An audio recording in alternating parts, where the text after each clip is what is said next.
Halo Halo semuanya, balik lagi di channel Agnes. Primagnes sekarang, channelnya Primagnes. Ini suami aku namanya siapa ya? Kim Soyun. Oh, alias Kim. Kim Sohyun. Kim Soyun KW 12. Yoi. Hari ini kita mau ngapain ya? Hari ini kita mau sharing-sharing Kurang kencang suaranya. soal Kurang kencang suaranya, ulang. Sip. Kurang kencang. dari hari ini aja. Nggak mau. Ulang lagi. Ya.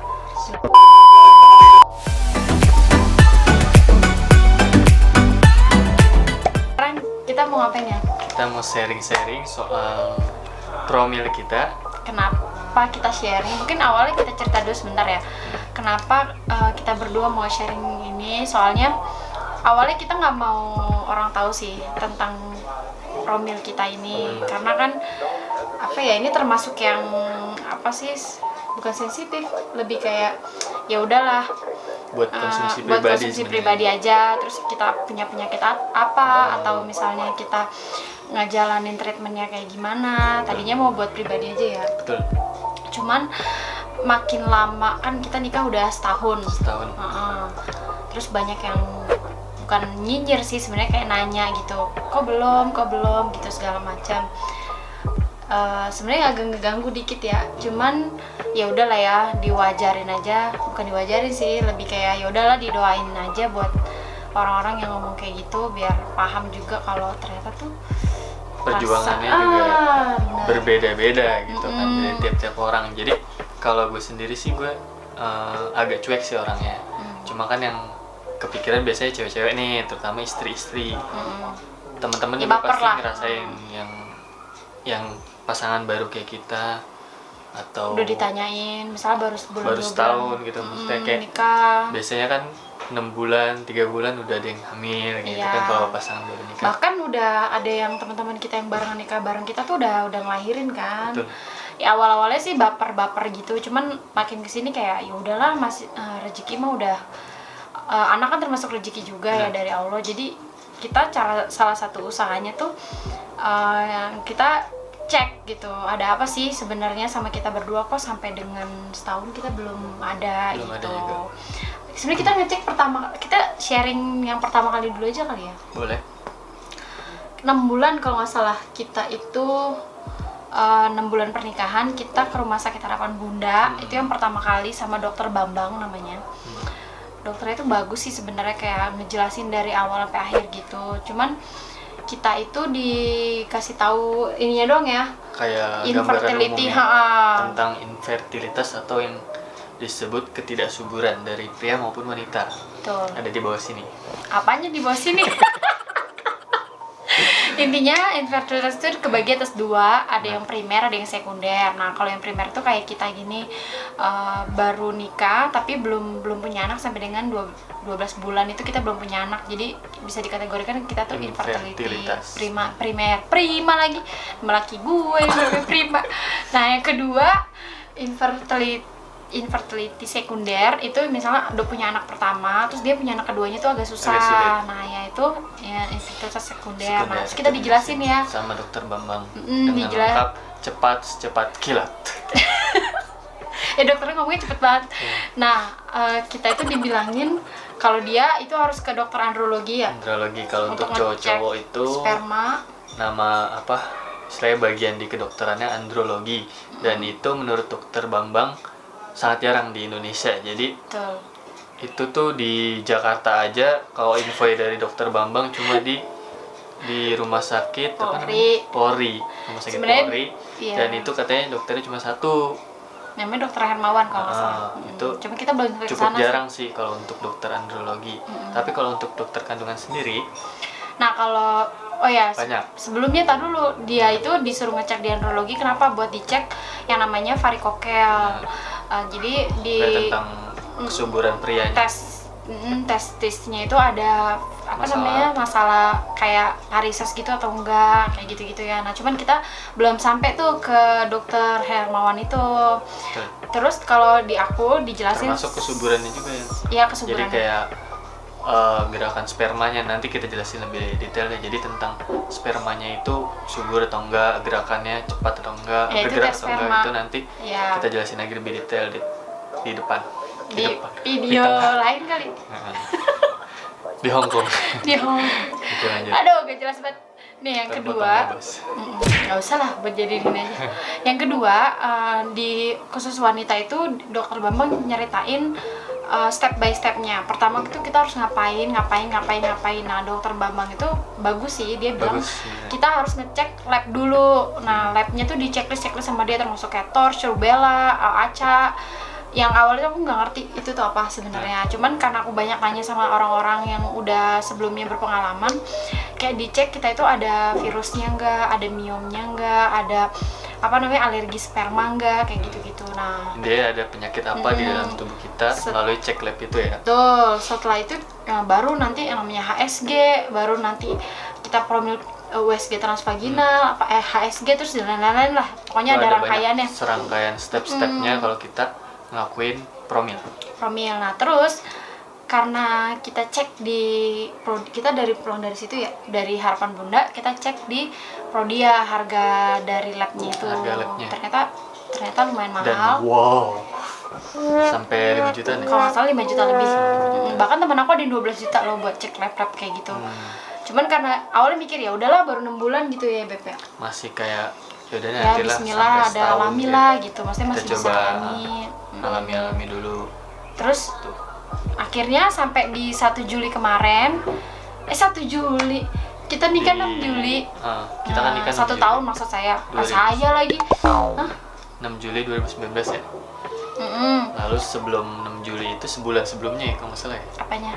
Sekitar 6 Juni ya, pokoknya awal-awal Juni gitu kan. Oh, Awal-awal Juni 2020 kita konsul kan. ya. Pertama kali. Jadi sebelum nyampe setahun itu Kita udah wanti-wanti kok belum juga nih gitu kan. Nah terus kita akhirnya terutama aku yang aktif banget sih nanya-nanya sana sini ini teman-teman aku yang pada promil di mana, terus aku nyari karena aku kurang nyaman sebenarnya sama dokter yang cowok waktu itu karena kan mikirnya bakal di apa sih kayak dicek lah wanitanya. Jadi dan dari prianya juga pasti dari guenya kayak kurang nyaman lah gitu ya. Kalau diperiksa sama dokter cowok, jadi kita nyari-nyari yang rekomennya dokternya cewek gitu. Terus dari dokter yang di Harapan Bunda itu kita cari lagi second opinion gitu. Setelah aku nyari-nyari di banyak sumber Dan nanya-nanya ke teman-teman kamu ya. teman-teman yang udah pada promil dan pada sukses, yang pada perjuangan yang luar biasa itu, akhirnya aku dapet rekomen dari Janatan dan teman kampus istrinya. kita ya. Dia itu rekomen di namanya Dokter Mira Di Ovaria Klinik. yang ada di Ovaria Klinik. Jadi Dokter Mira itu juga dia praktek di rumah sakit, tapi dia juga buka klinik sendiri. Nah biayanya juga lumayan murah ya. Sebenarnya nggak murah-murah banget sih, Ovaria tapi Klinik ini di Depok. Jadi warga Depok dan sekitarnya mungkin udah familiar kali kalau dokter promil yang lumayan terkenal dan lumayan bagus ya di Ovaria ini, khususnya di Dokter Mira ini. Nah, selanjutnya gimana nih? Lanjut. nah Jadi jelasin lokasi juga bos. Oh iya, Dan Bos. lompat-lompat bos. ya mungkin kita natural aja kan ini videonya, jadi ya sekeluarnya. Sekena aja. Pas kita datang pertama kali di Ovaria itu, karena kita buat janji dulu, terus kita videoin lagi, astagfirullahaladzim. Kita buat janji dulu, terus kita disuruh bawa kayak apa namanya buku nikah, terus kita disuruh WA H-1 sebelum kita datang. Kayak gitu. buat janji lah, semacam buat Appointment janji gitu. kalau mau ketemu dokter ya. Setelah itu dari Ovaria kita datang pas udah buat janji, kita kesana. Awalnya kayak kaget, kirain klinik kecantikan gitu kan, tempatnya rapi gitu ya, kayak warnanya serba ungu gitu. Terus langsung dicek. Kebetulan kita datang pertama ya. Kita datang pagi banget. Terus kita biasa pendaftaran segala macam kayak gitu. Terus abis itu dokternya datang agak siang sih, jam 10-an gitu. Padahal hari Sabtu weekend. Bahkan kita datang sebelum gerbangnya dibuka. Keren banget kan? Segitu niatnya guys. segitu niatnya. Nah terus pas masuk dokternya datang, dokternya cantik, kerudungnya panjang itu dia pakai APD gitu-gitu ya. Wah, Pokoknya lengkap deh karena lagi suasana covid lagi ini. suasana covid. Lengkap APD dan protokolnya juga ya protokol covid. Jadi ya kayak kita tahu lah, sampai langsung cuci tangan, pokoknya steril lah. Betul. Terus kita daftar ada langsung di pendaftarannya gitu. Kan tadi udah dijelasin. Diulang lagi. Aduh. Nah, lanjut. Terus setelah daftar, ya udah intinya lumayan pas rame kita tuh ya udah kondisinya. masuk, pas kita udah masuk, tiba-tiba jeng disuruh buka dah tuh. Apaan tuh? Memang bukanya di situ tadi.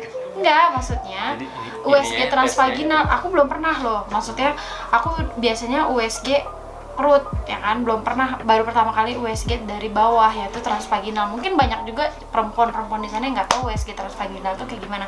Tapi kalau yang tahu ya bagus gitu ya. Maksudnya awalnya kaget karena dimasukin alat gitu ya, segede ginilah gitulah.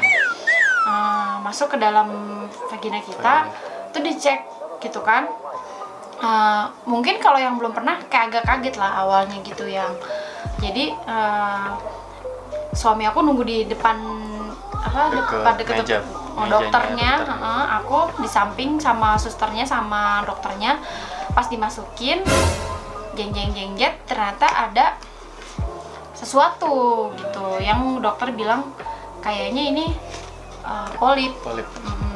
Nah kayak gini nih ya citranya kayak semacam USG gitu ya. Nanti aku kasih tahu deh. Khususnya di bagian vagina atau di bagian rahim ya. Rahim. Jadi polip itu FYI buat semua teman-teman semua, kalau polip itu nggak hanya ada di hidung, nggak hanya ada di cervix, ternyata di rahim juga ada. Nah, polipnya aku itu 1 cm doang sebenarnya, nggak gede. Ada yang di sini bahkan ada 0,67. Sebenarnya ada polip tuh kayak daging tumbuh gitu nggak sih? Nah, terus abis itu kayak di gambar yang gitu sih kayak putih-putih gitu ya. Putih-putih kayak gini nih. Kayak ada lah. Jadi kalau kalian searching juga pasti ada contoh kayak polip tuh kayak daging tumbuh gitu, tapi warnanya tuh kayak putih-putih gitu. Nah, ini katanya sih hormonal ya. Jadi polip itu bisa dari hormon, bisa dari pola makan. Aku tuh kegemukan kayaknya. Bisa. Soalnya kalau dokter awalnya nanya, ibu ini headnya pernah nggak yang namanya lagi head, terus tiba-tiba jeda, terus tiba-tiba ada lagi headnya. Nah, aku bilang nggak pernah gitu. Maksudnya biasanya head jeda sehari, terus ya kan kadang kita suka ngerasa udah bersih, terus tiba-tiba besok ada flek lagi. Menurut aku itu wajar, tapi kata dokter itu wajar. Nah, yang nggak wajar itu biasanya head terus jeda, terus tiba-tiba minggu depannya head lagi. Nah, bisa jadi tuh ada polipnya kayak gitu, atau pendarahan terlalu banyak, atau menghabiskan pembalut terlalu banyak. Dan aku ngerasa aku nggak pernah kayak gitu. Gejalanya nggak ada sebenarnya. Jadi kaget kan, kok ada polip kayak gitu, apa jangan-jangan karena apa gitu. Tapi dokter ini belum mastiin ya Beb kalau ini polip. Di pertemuan pertama kita dokternya bilang ntar kita cek lagi. Terus dicek waktu itu sel telur aku. Jadi sel telurnya itu dicek waktu itu, padahal aku harusnya udah ovulasi, belum sih, awal-awal ovulasi lah, hari ke 11, day 11 dari masa hari pertama head, betul. Nih laki aku udah hatam dia edukasi mulu. Jadi waktu itu sel telur aku dibilang kayak kecil, masih belum gede gitu, masih belum padahal besar itu ya. harusnya udah ovulasi atau masa subur dari si wanita. Tapi sebenarnya siklus aku tuh agak panjang sedikit, tapi masih kategorinya normal. Makanya dokter minta kita balik lagi ke yang cek kedua, kayak gitu. Terus prima nanti disuruh cek sperma.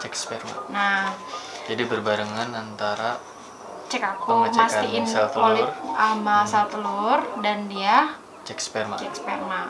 Nah, penasaran apa cek spermanya kayak gimana? Proses cek spermanya kayak apa, terus menegangkan atau enggak, terus juga hasil sel hasil telurnya kayak apa gimana ya. Kok jadi kayak ini ya, kayak sosok menyenangkan gitu, padahal mah sedih sebenarnya. Terus kayak penuntut kita nunggu banget gitu kan. Padahal nggak ada mah yang nggak ada yang nonton. Ya udahlah, biarin aja. Yang penting kita happy ya kan ngejalaninnya. Ya Bismillah aja lah.